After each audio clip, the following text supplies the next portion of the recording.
Et ces documents ont parfois une valeur inestimable. C'est l'objet de ce 4e et dernier épisode. Regardez. C'est un document que l'on expose peu, sauf circonstances exceptionnelles. Son état de conservation est remarquable quand on sait qu'il remonte à 3 siècles.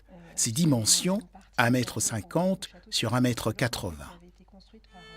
Regarde tous les arbres. On pourrait presque compter en fait le nombre d'arbres qu'il y avait dans le parc du château d'Annette à cette époque-là.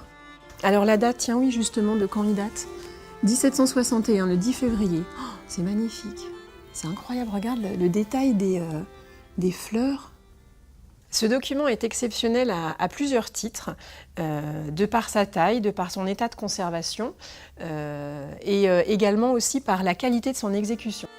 Situé en Eure-et-Loire, le château d'Annette est un édifice Renaissance commandé par Henri II pour sa favorite, la belle Diane de Poitiers. Après le château d'Annette, d'autres documents sont remontés du sous-sol des archives départementales. Merci. Alors ça, c'est une minute notariale, c'est ça? Ouais. Alors, elle date de quand celle-ci? 1892. Alors là, normalement, on doit être... Ah, voilà, on a du parchemin ici sur la couverture. Et la date... Ah oui, là, de 1499 à 1506. Voilà, donc là, on a une des plus anciennes minutes notariales. Donc on voit tout de suite hein, la différence de papier, par exemple, ou d'écriture. Et on voit aussi que celui-ci a traversé le temps, mais avec un petit peu de difficulté.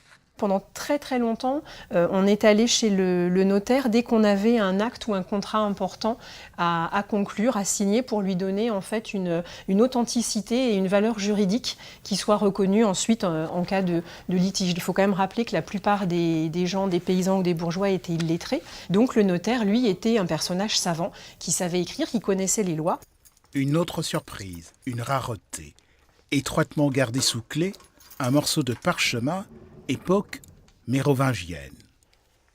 C'est la relique de Monulfe, qui était évêque de Maastricht au VIe siècle. Et la relique était un morceau de son vêtement qui était conservé dans le trésor de la cathédrale de Chartres. Les archives départementales d'Eure-et-Loire regorgent de véritables trésors. De quoi donner le tournis.